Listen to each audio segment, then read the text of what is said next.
তার মরদেহটি পচা অবস্থায় এবং পোকামাকড় লাশটিতে পোকামাকড় সহ পাওয়া গিয়েছিল। যেটি আমি বললাম যে তার 4 সন্তান রয়েছে, চার সন্তানই সমাজে প্রতিষ্ঠিত। আমরা যেটি দেখেছি, তিনি যেভাবে মৃত্যুবরণ করেছেন আপনারা দেখেছেন যে তার ঘরটি খুবই আবর্জনাপূর্ণ ছিল, নোংরা অবস্থায় ছিল এবং বসবাস অনুপযোগী ছিল। এবং যিনি নার্স গিয়েছিলেন এখানে তিনি বলেছিলেন যে 1-2 বছর এই ঘরটি মনে হয় পরিষ্কার করা হয়নি। গতকালকে একটি হৃদয় বিদারক এবং অমানবিক একটি ঘটনা আমরা যেটা অবলোকন করেছি যে মিরপুর এক পল্লবীতে একটি বাসা থেকে 75 বছর বয়সী একজন নারীর মরদেহ উদ্ধার করা হয়েছে।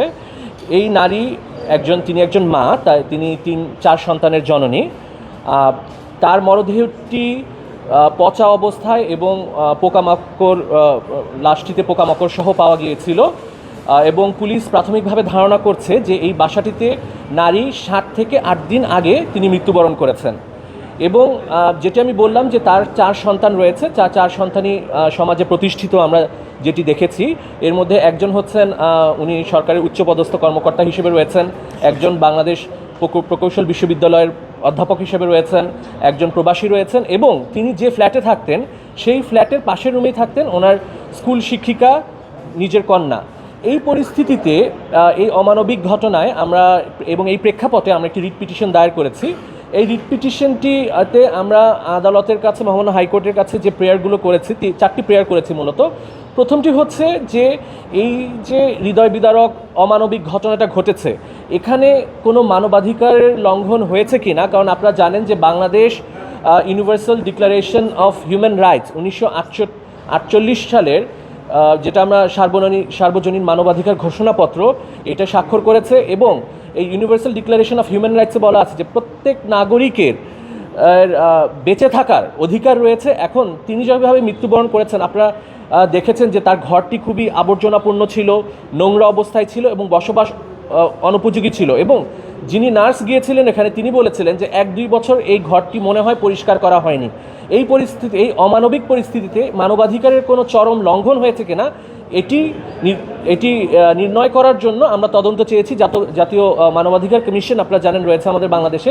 দ্বিতীয়ত আমরা চেয়েছি যে তিনি যে মৃত্যুবরণ করেছেন এখানে মৃত্যুর সঠিক কারণটি নির্ণয় করার জন্য।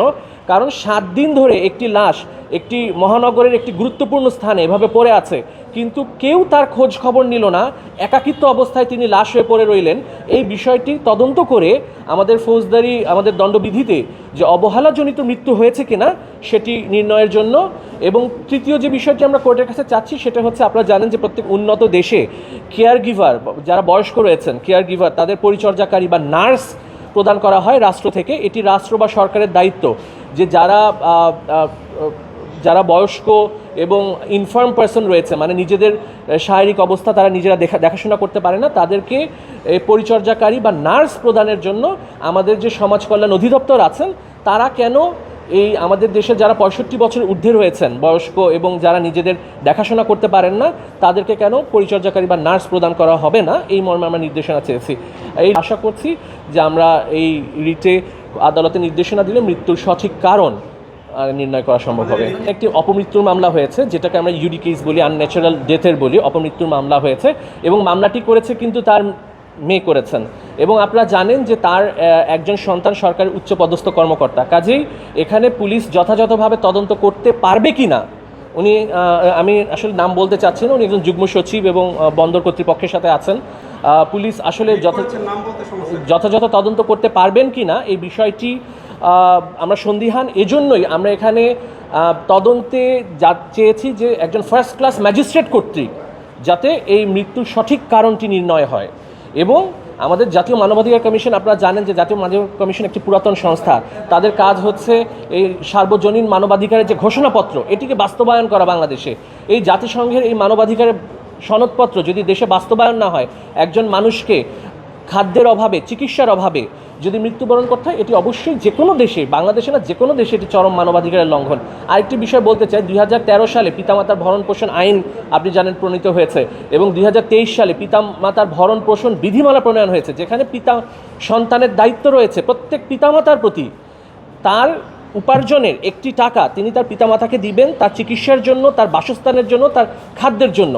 আমাদের বিদ্যমান আইনে যেখানে বাধ্যবাধকতা রয়েছে, এবং এটি কিন্তু একটি দণ্ডনীয় অপরাধ, 3 মাস পর্যন্ত সাজার বিধান রয়েছে, সেখানে একজন নারী বৃদ্ধা যিনি মা, যার সন্তানরা বাংলাদেশে অবস্থান করছে, সেখানে 7 দিন ধরে তার মৃতদেহ পড়ে আছে একটি বাসায়।